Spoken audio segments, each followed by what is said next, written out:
Okay, well, as you probably recognise, this is a MAF, a mass airflow sensor. And you'll also know that to get these from the manufacturer, they're an absolute fortune. So I'm going to explain to you a way of getting hold of one of these very, very cheaply in comparison to what you would pay at a main dealer.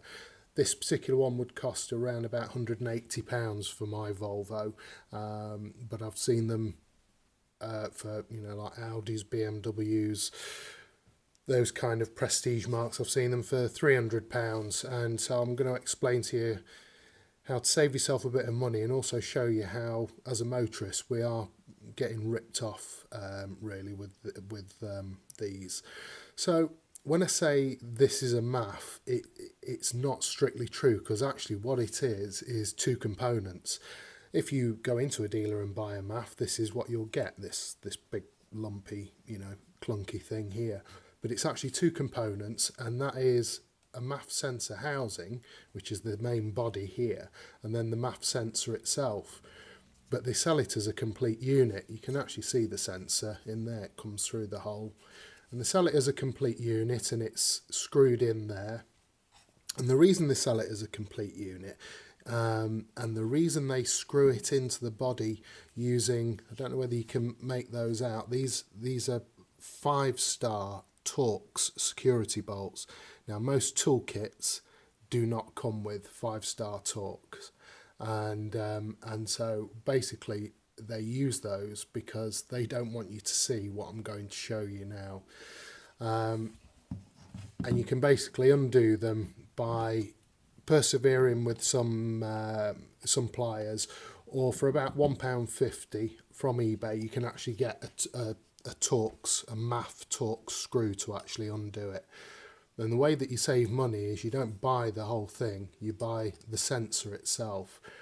So I've actually got another one just here, identical, but all I've done is just loosen off the screws using the method I've shown you, and I'm now going to remove the screws, and what I'm going to show you is going to blow your mind.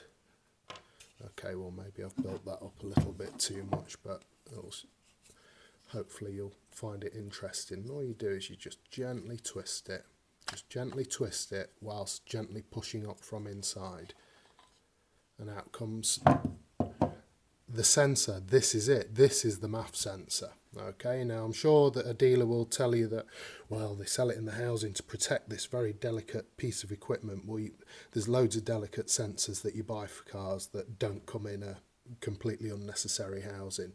There's no reason why that couldn't just stay on the car, just have two normal screws, pop them out, pop this out, and put a new sensor insert in.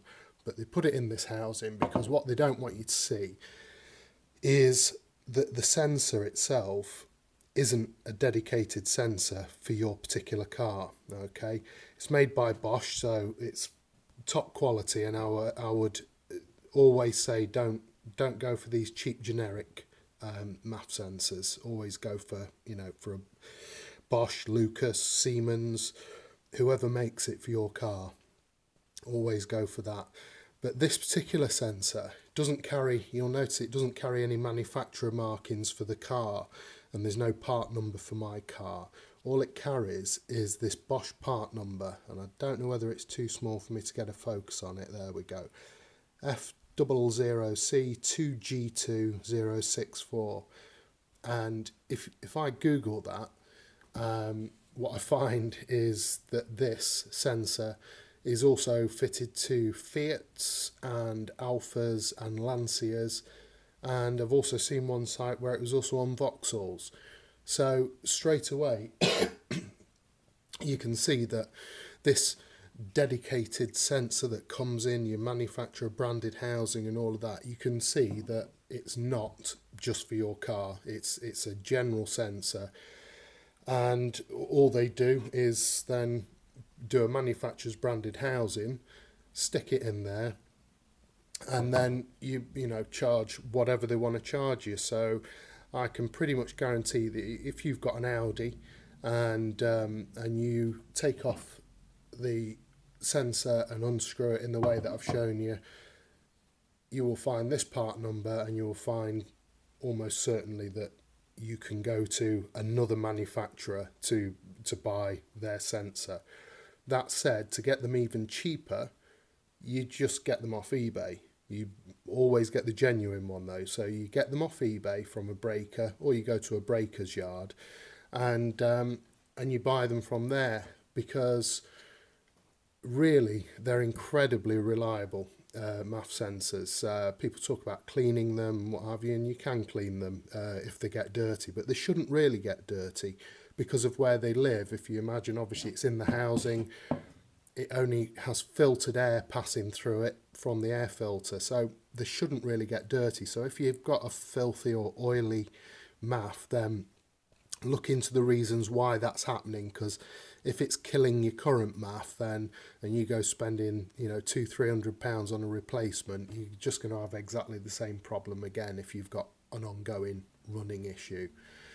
So so all you need to do, take the sensor out of the housing itself, have a look at the actual Bosch part number, okay, and you'll notice that part number is nowhere to be found on the housing. Have a look at the Bosch part number and then do your searching from there, and you will find that you'll be able to get hold of one of these pretty cheaply. I mean, I've actually got 3 MAFs, okay, so I've got these 2 here and I've got one on the car as well, and that's not because I'm loaded and want to have a £600 MAF collection. It's because I picked that one up for £10 and that one was £15, and I've tried them all on the car and they're all working. So as and when my MAF gives up the ghost on my car, I've already got my replacements ready to just plug in, and I've done a MAF changing video, and you'll see you can change these on your car in about 2 minutes. And that's the way to save money on a MAF. Don't go to your manufacturer's parts department. Get yourself a pair of pliers, get those screws out, get it removed from the car, and just do a quick bit of research on the part number, and save yourself a lot of money. And I hope you find all that information useful, and thanks very much for watching.